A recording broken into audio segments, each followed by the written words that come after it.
আজকে পাহাড়িদের মধ্যে সিদ্ধ সবজি খাবো। আমি আগে কখনো খাই নাই, তবে ইদানিং আমার সামনে এত এত পাহাড়িদের এরকম সিদ্ধ সবজি খাওয়ার ভিডিও আসছে, তো চিন্তা করলাম আমি খাবো। এখানে নিয়েছি ফুলকপি, মূলা শাক, সিম, আর আছে করলা আর কালো বেগুন। তো এই সবজিগুলো আমি সিদ্ধ করে নেব। আর পাহাড়িদের খাবারের সাথে সাথে এখন সেলিব্রিটিরাও দেখলাম সবাই এরকম সিদ্ধ সবজি খাচ্ছে, তো সিদ্ধ করে নিচ্ছি। একটি প্যানের মধ্যে আমি পানি বসিয়ে দিয়েছি, এর মধ্যে ফুলকপি, কালো বেগুন, সিম, করলা দিয়ে দিলাম আর সামান্য একটু লবণ দিয়ে দিচ্ছি। এখন এই সবজিটা সিদ্ধ করে নেব, ঢাকনা দিয়ে ঢেকে দিয়েছি। আর এদিকে নিয়েছি মরিচ ভর্তা করার জন্য কাঁচা মরিচ, রসুন আর পেঁয়াজ। তো এগুলো বলক চলে এসেছে, আবার ঢাকনা দিয়ে ঢেকে দিচ্ছি। আর আমার সাথে সাথে আমার বড় ছানা, মেজো ছানা আর এই ছোট ছানাটাও আমার কোলে ছিল। তো এই সবজিটা অনেকটা অর্ধেকটা সিদ্ধ হয়ে এসেছে। এখন আমি এর মধ্যে মূলা শাকটা দিয়ে দিব। অনেকে পালং শাক, ভেন্ডি, বরবটি এই সব কিছু দেয়। আমার ফ্রিজে যা ছিল আমি তাই দিলাম। আর এই সিদ্ধ সবজি কিন্তু এই প্রথমবার আমি ট্রাই করছি।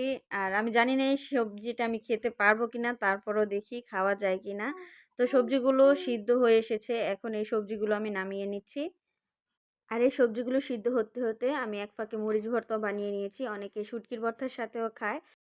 মরিচের ভর্তার সাথে আমি সবজিগুলো সার্ভ করে নিয়েছি। প্রথমে সিমটা খাচ্ছি, বিসমিল্লাহ। এটা মোটামুটি ভালোই ছিল, অতটাও খারাপ না, আমার কাছে ভালোই লাগছে। আর আমার বড় মেয়েটাও খুব মজা করে খাচ্ছে আর আমাকে বলতেছিল যে আম্মু, আমি টিকটকে দেখছি বাদ দিয়েও এরকম সিদ্ধ সবজি খায়, আমাকে দাও। কথা কই নায়াত। এটা হচ্ছে বেগুন, তারা বলে ঝুমের টাটকা বেগুন, এটাই বলে আর কি। তো এটা খেয়ে দেখি।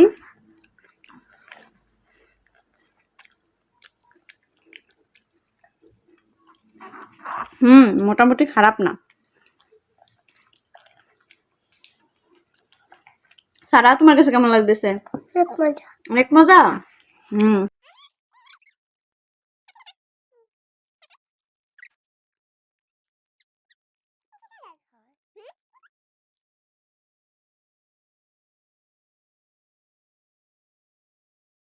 আমি যেহেতু অল্প কিছু সবজি নিয়েছি, তো আমরা দুই মা মেয়ে মিলে পুরো সবজিটাই খেয়ে ফেলেছি। শেষে যেই করলাটা ছিল ওইটার খেতে পারি না, এটা অনেকটা তিতা ছিল।